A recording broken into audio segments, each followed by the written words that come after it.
ছোট মেয়ের first time দাঁত তোলা হলো আর নাচের ক্লাস ছিল। এসব মিলিয়ে আজকের ব্লগটি দেখতে থাকো। হ্যালো এভরিওয়ান, কেমন আছো সকলে? আশা করছি সকলে ভীষণ ভালো আছো। তো সকাল সকাল কিন্তু চলে এসেছি রান্না করতে। সকালে খাওয়া দাওয়া কমপ্লিট করে এখন যাচ্ছি দুপুরে রান্না করতে। আজকে একটু দুপুরে রান্না আগেই করছি, কারণ মেয়েদের নাচের প্র্যাকটিস আছে, সেখানে যাব।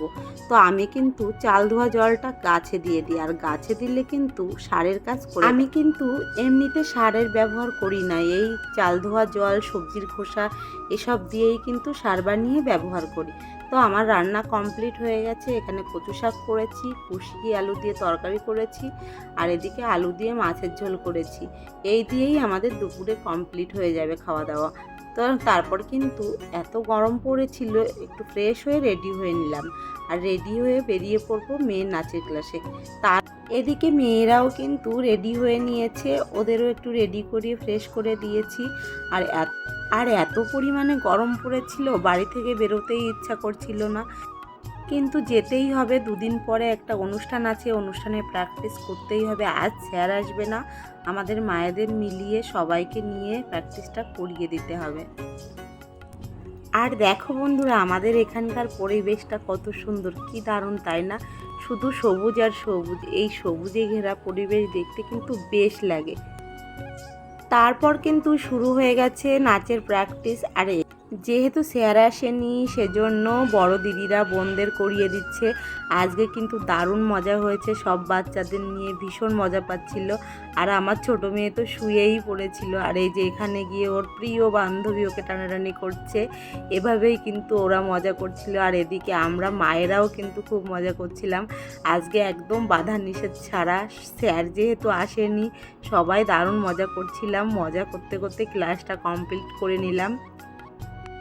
অনুষ্ঠানের তো একদমই দেরি নেই, সেজন্য আমাদের কিন্তু এই প্র্যাকটিসটা করানোরই দরকার ছিল। আজ অত্যাধিক গরম পড়েছে, এই গরমে সত্যি বাইরে বেরোতে ইচ্ছা করছিল না।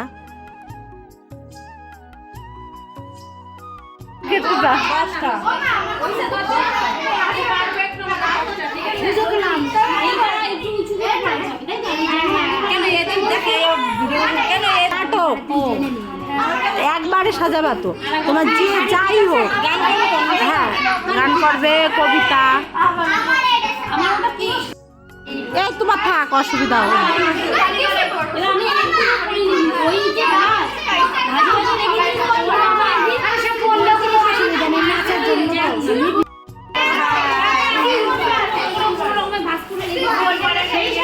আড্ডা হচ্ছে, আড্ডা।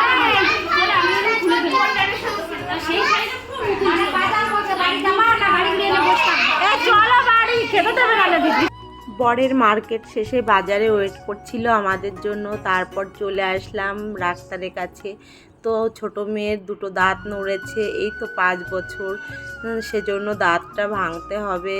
আর এখানে চলে আসলাম দাঁত ভাঙতে। ওয়েট করছিলাম, একদম ভয় পাচ্ছিল না। আমরা বারে বারে বলছিলাম ভয় পাচ্ছ নাকি, কিন্তু ও এত সাহসী মেয়ে, খুব সাহস নিয়ে সব কাজ করে। তো যাই হোক, এখানে কিন্তু একদমই ভয় পাচ্ছিল না। ওকে দাঁতটা তুলে নিয়ে তারপরে বাড়িতে যাব। ডাক্তারও কিন্তু বলছিল যে এই ফার্স্ট টাইম দেখলাম এত সাহসী মেয়ে। অন্যরা তো 2 থেকে 3 বার এসে ফিরে ফিরে যায়, তুলতে চায় না। আর এখানে তো এত পাকা দুটো দাঁত একসঙ্গে তুলে নিল। আমার বড় মেয়েও কিন্তু ফার্স্ট টাইম, আমি দাঁত ভেঙে দিয়েছিলাম, তারপরে একটা দাঁত ওর ঠাম্মি ভেঙে দিয়েছিল, আর পরেরগুলো ডাক্তারে কিন্তু ভেঙে দিয়েছে। বড় মেয়েও কিন্তু 2 দিন এসে একবার ফিরে গেছিল। তাই এত সাহসী মেয়ে ফার্স্ট টাইম দেখলো ডাক্তারও। এবার চলে আসলাম আইসক্রিম কিনতে, কারণ দাঁত ভাঙার পর ঠান্ডা জাতীয় খাবার খেতে বলেছে, আর সেজন্য এখান থেকে আমরা আইসক্রিম নিয়ে নিলাম। আর ওদের বাড়ি রেখে তারপর আমরা যাব ব্যাংকের একটা কাজ করতে, সেখানে কাজ কমপ্লিট করব। ওদের তো একটু ফ্রেশ করিয়ে বাড়িতে রেখে গেছিলাম। সত্যি বলতে আজ ভীষণ গরম পড়েছে, যদি দরকার না থাকতো আজকে বেরোতামই না, কিন্তু আজকেই আমার মনে হচ্ছে বেশি কাজ। তো এই কাজগুলো কমপ্লিট না করতে পারলে আমার অনেক সমস্যার সমাধান হচ্ছে না। আর দেখো, নিজের দিকে খেয়াল করারই টাইম পাচ্ছিলাম না। এখানে সিঁদুরও লেপ্টে গেছে, তো এখন আজ ব্যাংকের কাজটা পুরোপুরি কমপ্লিট হয়নি, কালকে আবার যেতে হবে। তারপর বাড়ি এসে কিন্তু খাওয়া দাওয়া কমপ্লিট করেছি, মেয়েদের খাইয়েছি। আর এই সকাল থেকে এত কাজ ফেলে রেখে গেছিলাম, এসে করেছি। এখন একটু রেস্ট নেব, আর রেস্ট নিতে নিতে ভাবছি যে মেয়েকেও পড়ানোটা কমপ্লিট করে নিই, তাহলে রাতে একটু ফ্রি থাকবো।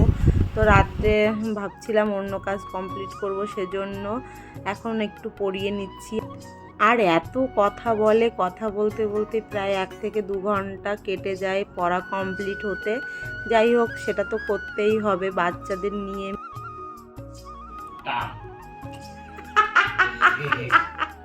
দেখি দাঁতটা, দেখি দাঁত ভেঙেছে, দেখি। বেবি, তোমার এত সাহস, আমি তো অবাক হয়ে গেলাম। দিদি হলে কান্নাই করে দিত ডাক্তারের কাছে গিয়ে। সত্যি তোমার জন্য আমরা সাহস জোগাচ্ছি, আমাদের মনও শক্ত হয়ে যাচ্ছে তোমার জন্য। কি খাচ্ছ? আমের ইংলিশ কি? ম্যাঙ্গোর বাংলা কি? ম্যাঙ্গোর বাংলা কি? ম্যাঙ্গো মানে আম, আর আম মানে ম্যাঙ্গো।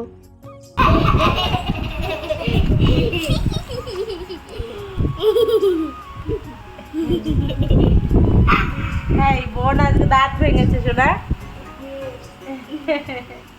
কেমন লাগছে দাঁত পুকলোকে?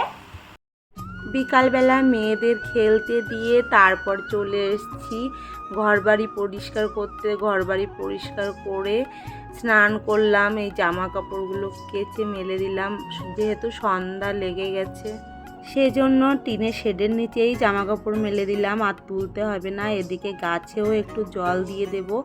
সন্ধ্যা পুজো করে ঘরে আসলাম। এখন এই যে আমার শাশুড়ি মা, মানে পিসি শাশুড়ি মা এসছে, পিসি শাশুড়ির সঙ্গে একটু গল্প করছিলাম। দেখো তোমার জন্য কত তাল শাঁস এনেছ, আর লিচু কার জন্য এনেছ? তারপর মেয়েদের খাওয়াতে খাওয়াতে শাশুড়ি মাদের সঙ্গেও গল্প করছিলাম। আর আজকের ভিডিওটি এই পর্যন্ত বন্ধুরা, ভালো লাগলে অবশ্যই পাশে থেকো। আবার দেখা হচ্ছে কালকের ভিডিওতে। টাটা।